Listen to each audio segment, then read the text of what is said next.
In other terms, suppose that you are a crude oil producer and you sell in the market. Of course, your concern is you would like to sell at a high price. So your concern is fall in market prices, right? So you go and hedge. You say, okay, I'll find a swap dealer and I'm going to agree on $50 per barrel as a swap strike price.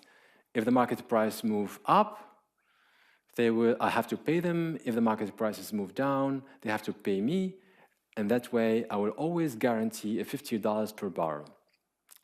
Suppose that once you sign this swap agreement, a few weeks later, the market prices went up and kept going up or above the $50, so $60 and $70 mark for the whole length of the swap contract. Wouldn't you somehow regret the decision of locking in yourself at 50 when you can actually sell at 65? Of course you would do that. But the idea here is to hedge or not to hedge.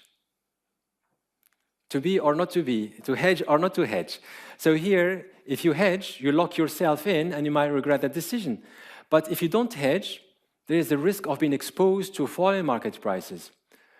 So these instruments, like options, give you the possibility to lock in that floor price for selling. So you sell at minimum at $50, and if the market prices go higher than 50, you can still sell at the higher market price.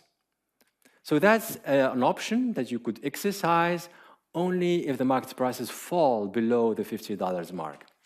So it gives you flexibility, gives you the possibility to protect your bottom line, but still capture the upside. That's the idea of the option. However, it doesn't come for free.